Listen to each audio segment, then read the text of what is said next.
So you've probably heard the term VPN thrown around, right? It's one of those tech buzzwords that sounds super complicated, but honestly, the idea behind it is actually pretty straightforward once you peel back the layers. Okay, let's just dive right in and figure out what a virtual private network is all about. But first, let me ask you a quick question. When you're browsing the web, does it feel like what you're doing is, just between you and your screen? Well, the reality of the situation, it might just surprise you. All right, to really get what a VPN is, we're going to use a really simple analogy. Think of it as a brand new cover for your digital passport. See, every single device connected to the internet, your phone, your laptop, everything, has something called an IP address. You can basically think of it as the unique home address for your device online, and it tells every website and service your general location in the world. And this is where the VPN works its magic. It takes your real IP address and completely masks it. It essentially slaps a new cover on your digital passport, so to the rest of the internet, it looks like you're browsing from a totally different city, or even a different country. But it's not just about a clever disguise. There's some serious tech happening under the hood. A VPN creates a private, encrypted tunnel for all of your internet traffic. So, what on earth does that mean in plain English? Let's try another analogy. Without a VPN, sending information online is kind of like sending a postcard through the mail. Anyone who handles it can read it. Your internet service provider, yep, the company you pay for Wi-Fi, can see all the websites you visit and could even peek at what you're doing on them. But when you turn on a VPN, that postcard gets sealed inside a locked, armored box before it ever leaves your device. Everything is scrambled, or encrypted, which makes it totally unreadable to prying eyes. The big takeaway here is that not even your own ISP can see what you're doing online. Okay, theory is one thing, but seeing it work is way better. Right now, without a VPN, a quick IP lookup might show a location like Goyangsi. This is your real, totally visible digital location.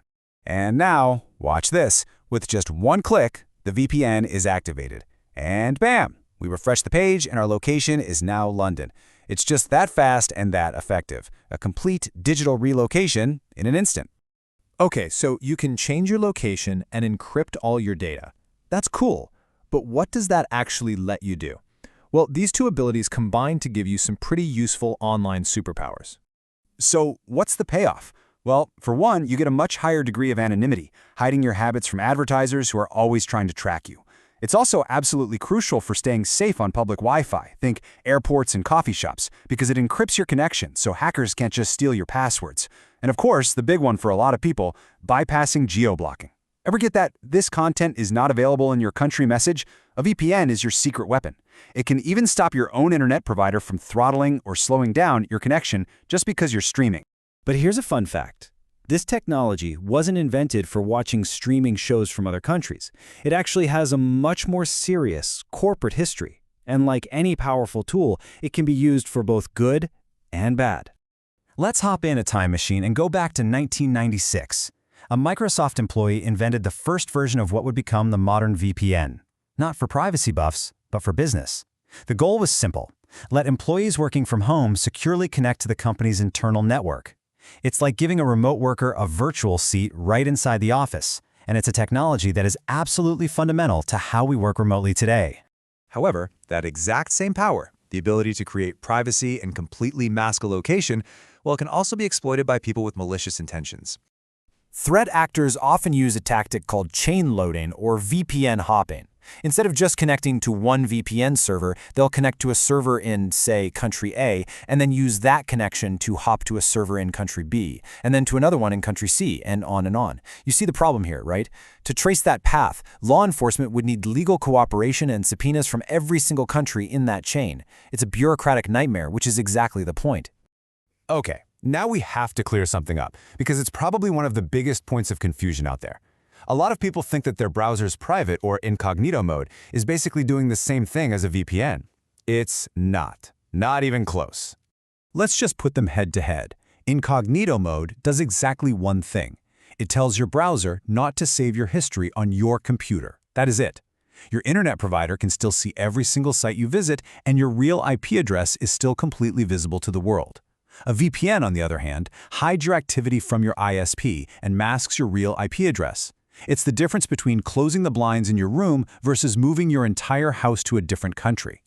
So if you're thinking, a VPN sounds pretty useful, you might be wondering, well, how do I pick one? how do you choose a trustworthy guardian for your digital life?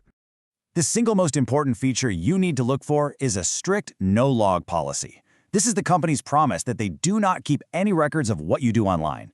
And the really reputable companies don't just say they do this. They actually hire independent firms to audit their systems and prove it to the public. And yeah, there are a ton of providers out there, and each one kind of has its own thing. Some, like NordVPN, are famous for being super fast. Others, like Mulvad, are for the hardcore privacy folks. They don't even ask for an email to sign up. The best choice really just depends on what you care about most, whether that's speed, security, or how many devices you can connect at once. But we have to end this with a critical dose of reality. A VPN is an incredibly powerful privacy tool, but it is not an invisibility cloak. It does not make you 100% anonymous. I mean, think about it. If you use a VPN to change your location, but then you log into your Facebook account, well, of course, Facebook still knows who you are. You literally just told them. A VPN protects your connection, not your identity, if you choose to reveal it. And that really brings us to the final big question. In an age where our data is constantly being tracked, sold, and collected, a VPN is one of the few tools that lets you take back a little bit of control. So the real question I want to leave you with is this: what is your online privacy worth to you?